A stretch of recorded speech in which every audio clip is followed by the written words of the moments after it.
മാതാപിതാ ഗുരു ദൈവം എന്നാണ് പറയുന്നത്. അധ്യാപകരുടെ കാല് കഴിയിച്ച സംഭവം ഇപ്പോൾ കേരളത്തിൽ വലിയ ചർച്ചാ വിഷയമാണ്.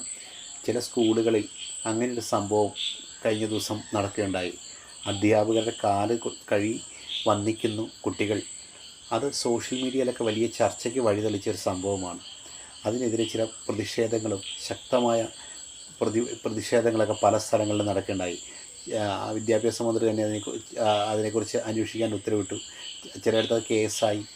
ഇതിനൊക്കെ ഇത്ര വലിയ വിവാദം ഉണ്ടാക്കേണ്ട കാര്യമുണ്ടോ?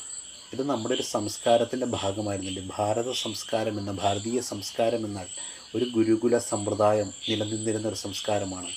ആ ഒരു പൂർവികമായ സംസ്കാരം, അധ്യാപകനെ അല്ലെങ്കിൽ ഗുരുവിനെ വന്ദിക്കുന്ന ഒരു സംസ്കാരം നമ്മുടെ പൂർവികർ നമുക്ക് പകർന്നു തന്ന ഒന്നാണ്. ആ ഒരു കാഴ്ചപ്പാടോടെ ആയിരിക്കാം ആ സ്കൂളിലെ കുട്ടികൾ അങ്ങനെ പെരുമാറിയത്, അങ്ങനെ അവരെ ചെയ്യാൻ പ്രേരിപ്പിച്ചത്. അല്ലെങ്കിൽ ആ ഗുരുവിനെ വന്ദിക്കുക, ഗുരുപൂജ ചെയ്യുക എന്നത് അവരുടെ ഒരു നന്മയായി കാണണം. കാരണം അങ്ങനെ ഒരു നന്മയോടുകൂടി നല്ല മനസ്സോടുകൂടി ചെയ്തൊരു പ്രവൃത്തിയാണത്.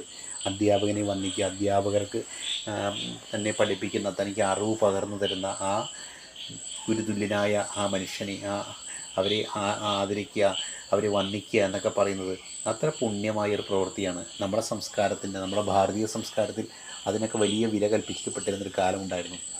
ഗുരുകുല സമ്പ്രദായമൊക്കെ നിലനിന്ന കാലഘട്ടത്തിൽ നമ്മൾ അങ്ങനെയൊരു സംസ്കാരം ഇവിടെ സംസ്കാരത്തിലാണ് നമ്മൾ ജീവിച്ചു പോന്നിരുന്നത്. അതിനെയൊക്കെ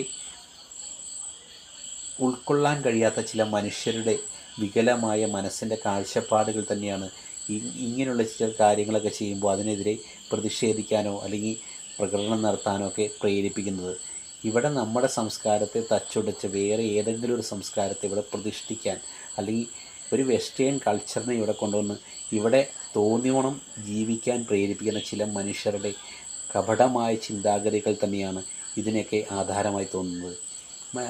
നമ്മുടെ ഒരു ഭാരതീയമായ സംസ്കാരം, നമ്മുടെ ആ സംസ്കാരത്തെ നമ്മൾ അങ്ങേയറ്റം ബഹുമാനത്തോടെയാണ് കാണുന്നത്. ആ സംസ്കാരം ഇവിടെ നിലനിൽക്കേണ്ടത് കാലഘട്ടത്തിൻ്റെ ആവശ്യമാണ്.